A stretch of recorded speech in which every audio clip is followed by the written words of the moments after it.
Hi, this is Remembering the Past, the show where we talk about people who've died recently who've had a profound effect on our history, our society, or our culture. Recently, we've done a couple of the great doctors of the 20th century, including the heart surgeon Denton Cooley and the inventor of the MRI, Peter Mansfield. And tonight our feature is another one of the great doctors of the 20th century, Dr. Thomas Starzl, who died recently at the age of 90. Dr. Starzl can legitimately be called the father of organ transplantation, and of course organ transplantation was one of the great medical advances of the last 100 years.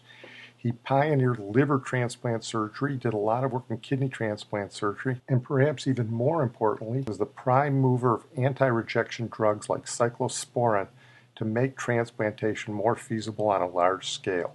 Here's USA Today on the death of Dr. Thomas Starzl. Dr. Thomas Starzl, who pioneered liver transplant surgery in the 1960s and was a leading researcher into anti-rejection drugs, has died at the age of 90. The renowned doctor died Saturday at his home in Pittsburgh. Starzl pioneered the world's first liver transplant in 1963 and the world's first successful liver transplant in 1967, and pioneered kidney transplantation from cadavers. Sounds like some 25-year-old reporter reading what some 30-year-old news researcher wrote. They didn't even mention his work on the rejection drugs, which is critical. Organ transplantation was basically at a standstill the whole decade of the 1970s, and it was his work on the anti-rejection drugs that resuscitated the whole specialty. Dr. Starzl essentially started the transplant program at the University of Pittsburgh Presbyterian Medical Center, and that's probably one of the top, if not the top, organ transplant programs in the world. He and I both went to the same medical school, Northwestern, although he was about 25 years ahead of me, and he came to Pittsburgh the same time I was looking for a job there, and even then his name was very well known as a sort of a guru in organ transplantation. Here he describes it. Liver transplantation itself was a blank slate. But I think the important thing is not what we did, but the fact that the experience and the technology that was developed was proved to be transferable. And the way that occurred was pretty miraculous. Thomas Starzl influenced organ transplantation on a grand scale as physician, surgeon, and scientist. The first objective had to be to develop the technique, the surgical techniques that allowed the liver to be replaced. This was a daunting challenge both for the complex physiological structure of the liver and the effects of disease on the organ. Now, the showstopper, of course, was how to prevent rejection. Liver transplantation was done at a very slow pace right up until 1980, at the most, one every 6 weeks. Starzl turned to his lab, where he developed cyclosporin and FX506, drugs that would lessen the chance of organ rejection. Better drugs came along, and the pace of liver transplantation accelerated exponentially, doubling every year, so that by 1985 or 1986 we had done now 1,000. And then sometime not long after that we passed 5,000. And so I don't know what we're up to now, but it's over 10,000. But I don't know that I could identify anything I'm so terribly proud of, other than the fact that I've always emphasized my debt and my pride in those heroic patients who had the courage to go ahead into the unknown. Well, he was an icon in Pittsburgh, not just in the medical community, but in the city itself. And here people talk about it. And he also describes winning the Lasker Award, the most prestigious medical award given in the United States. The starting point was a starting point that I think everybody at about the age of 30 confronts after they've finished their education and preparation to get into the meaningful workforce. And that is, what do I want to do? Or first of all, how can I make a living? But for a lot of people, the real question is, what can I do that will benefit society and have some kind of real meaning and leave a little footprint in the sand that's going to last after I'm gone? And that's where I was. When we first tried organ transplantation, and of course that was first with the kidney, the results were really not satisfactory. And many people thought we should stop. I didn't agree, because the first time that I saw somebody who was at the brink of death and was able to fully recover, I knew exactly what I was going to do for the rest of my life. I came here mainly because I was looking for a refuge or an umbrella of peace that would be, I thought, provided by Henry T. Bonson, who was the chairman of surgery here, one of the most fair, intelligent, and honest people I ever knew in my life. Hank Bonson assured me that I would be able to concentrate on transplantation. Of all the wonders of modern medicine, none has captured the public imagination as fully as organ transplantation. These spectacular surgical feats, often involving teams of physicians toiling meticulously for as long as 48 hours, have won headline coverage and created instant heroes of patients and doctors alike. One of those heroes is Dr. Thomas Starzl, who performed the first successful liver transplant in Denver.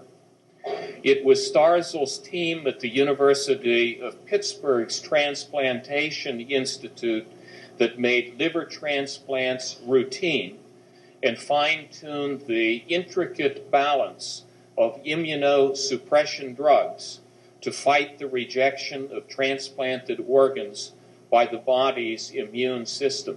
Lasker Prize is an important prize, and I was very happy to get the good news, ostensibly for liver transplantation, but I think the prize is for much more than that, and would include the development of drug therapy, immunosuppressive therapy that's applicable across a whole range of organs, and also for studies that exposed the mechanisms by which organs can be accepted. It reflects very well on the university, and I think it is an award for the whole Pittsburgh community, because the work that led to the prize was done here in an environment that is several levels of humanity above what you might find in any other city. Although Tom has had other academic homes during his career, Chicago and Denver among them, the name of our city has become inextricably entwined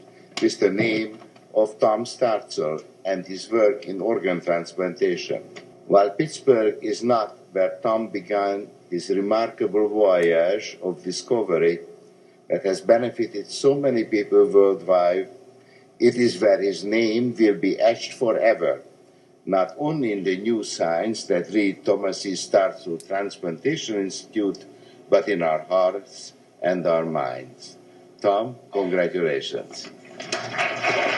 Well, I fear that title, not so much the title of being a father of transplantation, not so much because I mind being a father, but there will be people who resent that and feel that they themselves are either the father or the foster father of transplantation. And I didn't make that claim. But on the other hand, I haven't rejected it. In a small way, by naming the Institute today, we recognize not only the role that UPMC has played, but I think the role, even more importantly, you've played in shaping Pittsburgh's image of what we are today and not what we were years ago to the rest of the world. And we will be forever grateful to you for picking Pittsburgh as the place to do your miracles. Thank you very much. Well, I'm going to close tonight with Robert Osborne, who died recently at the age of 84. I loved Robert Osborne. He was the host of Turner Classic Movies. And hey, no one knew more about films than him. And beside that, he was a gracious and intelligent host. The only reason I got cable was for sports and TCM with Robert Osborne. He knew all the old-time stars who were still alive, and he was a much more discerning critic with better taste than Ebert or Siskel. Here's the Hollywood Reporter on Robert Osborne. I was very young when I started falling in love with films, and the more I found out about them, the more interesting they were to me. Robert Osborne, the host of Turner Classic Movies and former columnist for The Hollywood Reporter, died Monday. He was 84. Osborne was always passionate about movies and movie history. He began his career as an actor and was mentored by Lucille Ball. She once gave him advice that would change his life. She said, "We have enough actors, we don't have enough people writing about the industry." So Osborne took up journalism. He joined THR in September 1977 to write reviews. He wrote the paper's must-read Rambling Reporter column from April 1983 until he left the publication in June 2009. He also became the official biographer of the Oscars, thanks to a series of books he wrote about the Academy Awards. When Ted Turner's TCM cable channel debuted in 1994, Osborne introduced the very first film, Gone with the Wind. He stayed with the channel as its primetime host from there, introducing and providing insightful tidbits for its movies. TCM general manager Jennifer Dorian said, "Robert was embraced by devoted fans who saw him as a trusted expert and friend," adding, "His encyclopedic knowledge of film history, among other qualities, made him a world-class host." In recognition of his contributions to classic film, Osborne received a star on the Hollywood Walk of Fame in 2006. One of Osborne's first acting gigs was on the pilot episode of the Beverly Hillbillies. Here he is with that wacky Mr. Drysdale and Jane Hathaway back in '62. This deposit of $25 million to the account of J.D. Clampett, J.D. as in Rockefeller, elevates us to third position in capital assets and assures our bank... Come in. Oh, I'm sorry to interrupt, Mr. Drysdale.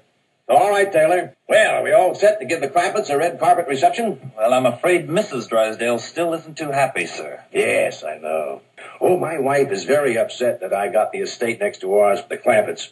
Says I don't even know what kind of people they are. Do you? I know to the dollar what kind of people they are. They're my kind of people. Loaded. Taylor, have the gardeners got the grounds in order? Yes, sir. But I'm afraid that's another thing your wife is upset about. Oh? Well, you see, your gardeners have been working on their lawn all week. Why, they've mowed it, trimmed it, fed it, clipped it. I don't care if they lather it and shave it. This is the most beautiful mansion in Beverly Hills. I want every square inch of ground within those walls just apple pie. Yes? Oh, hello, Margaret. No, dear, I'm very Oh, good heavens, did you call the police? I'll be right there. What happened? The Clampett estate is being invaded by a band of outlaws. Invaded? Yes, they're holding the gardeners at gunpoint. Of course, that was the Hillbillies. Robert Osborne was a very good-looking guy back then, but not a great actor, and I think he knew that. Here he is getting a well-deserved Peabody Award. Today, validating a lot of late-night behavior, Turner Classic Movies receives a Peabody Award. A cable channel that does more than show movies. They support the preservation of the world's great cinema with continued free presentations of movie classics. Here now, Robert Osborne. Thank you. Thank you very much. This happens to be our 15th anniversary, so I can't possibly think of a better birthday present than this. This is great. We're very proud of all the people that have embraced Turner Classic Movies. We're very proud of this Peabody Award. It thrills us, it humbles us, it certainly validates us, and it certainly inspires us. And we're going to do our best to do what we can to uphold the high standard that this Peabody Award symbolizes. Thank you. Such a classy guy. As he got older, he split the duties with Ben Mankiewicz, who was pretty much taken over for him.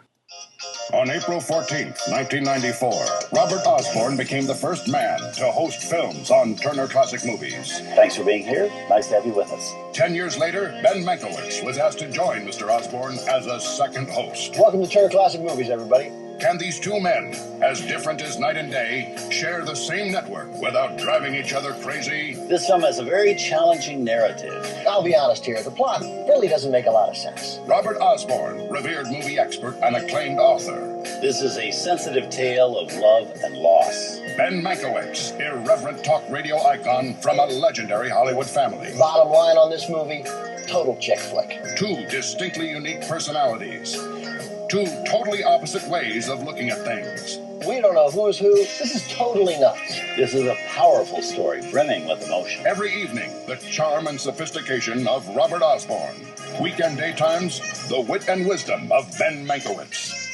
Two completely different takes on the greatest films of all time on Turner Classic Movies. Well, I'm going to close on that note. I want to thank my producer and IT genius, Sid Tepps. I don't think anybody brought a greater appreciation to more people of movies than Robert Osborne. So in tribute to him, we're going to close with that great song by Richard Whiting and Johnny Mercer. Hooray for Hollywood, that's to be found in Hollywood, where any office boy or young mechanic can be a panic with just a good-looking pan.